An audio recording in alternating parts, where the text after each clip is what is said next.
تو سرکار تو عالم صلی اللہ علیہ وسلم فرمایا کہ سب سے افضل ترین کلام وہ ہے جو اللہ نے اپنے ملائکہ کے لیے متعین کیا ہے، کہ جو ملائکہ اللہ کے لیے کہتے ہیں، اور وہ ہے سبحان اللہ و بحمدہ۔ سبحان اللہ و بحمدہ، یہ جو کلام ہے یہ اللہ تبارک و تعالیٰ کے نزدیک سب سے افضل ترین کلام ہے، اور اللہ نے یہ کلام اپنے فرشتوں کو دے رکھا ہے، اور فرمایا کہ اس کلام کے ذریعے سے اللہ تبارک و تعالیٰ مخلوق میں رزق تقسیم کرتے ہیں۔ اس لیے اس کو تسبیح کرو بیاں کہتے ہیں، یعنی ملائکہ کی تسبیح، سبحان اللہ و بحمدہ، یہ ملائکہ کی تسبیح ہے، اور اس سے رزق کے دروازے کھلتے ہیں۔ اگر کوئی چاہتا ہے کہ رزق کی فراوانی ہو جائے اور کشادہ رزق حلال ملے، تو سبحان اللہ و بحمدہ کی کثرت سے جب تسبیح کرتا ہے تو اللہ تبارک و تعالی اس کے لیے رزق کے دروازے کھول دیتے ہیں۔ تو دیکھیے یہاں پر تسبیح، اسے نبی نے فرمایا افضل ترین کلام اللہ کے نزدیک تسبیح والا کلام، یعنی سبحان اللہ و بحمدہ۔ اس لیے ملائکہ نے بھی یہاں پر جب اظہار وفا کیا تو سب سے پہلے وہی تسبیح والی بات کی، وَنَحْنُ نُسَبِّحُ بِحَمْدِكَ، ہم تو تیری تسبیح کرتے ہیں تیری حمد کے ساتھ۔ تو یہ کہا وَنُقَدِّسُ لَكَ، اور تیری پاکی بیان کرتے ہیں۔ تو تسبیح کا ذکر پہلے فرمایا کیونکہ اللہ تبارک و تعالیٰ کو تسبیح بہت پسند ہے، کیونکہ میں نے بتایا کہ تسبیح کا معنی پاکی بیان کرنا، کہ اللہ تبارک و تعالیٰ کو ہر طرح کی عجز سے، شرک سے، کمزوری سے پاک قرار دینا، اور اللہ تبارک و تعالیٰ کو اپنی پاکی بیان کروانا بہت پسند ہے۔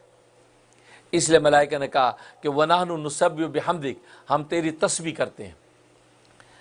اب یہاں پر ملائکہ نے یہ کہا وَنَحْنُ نُسَبِّحُ بِحَمْدِكَ، ہم تیری پاکی تسبیح بیان کرتے ہیں حمد کے ساتھ، حمد کو ساتھ ذکر فرمایا۔ کیوں؟ اس لیے کہ سبحان اللہ و بحمدہ میں بھی آپ نے دیکھا سبحان اللہ کے بعد و بحمدہ کو ذکر فرمایا۔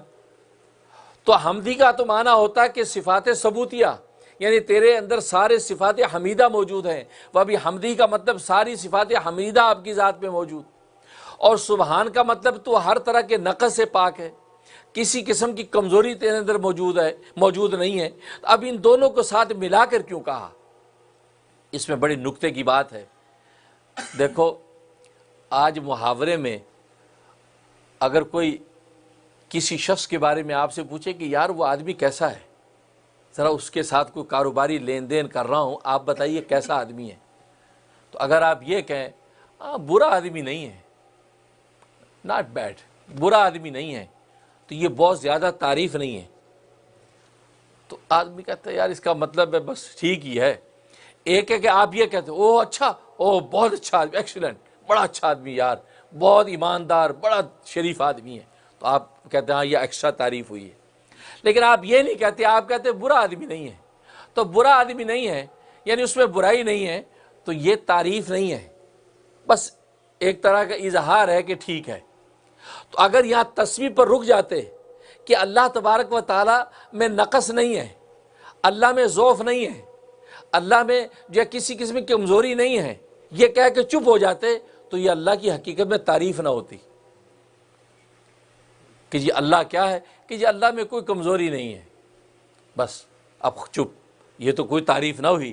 کہ جیسے آپ کہتے ہیں کہ یہ برا آدمی نہیں ہے، یعنی اس پہ کوئی برائی نہیں ہے، تو اس پہ آپ خوش نہیں ہوتے، آپ کہتے ہیں ہاں بھائی کوئی زیادہ تعریف نہیں ہے، ہاں وہ کہتا نہیں وہ بہت اچھا آدمی ہے۔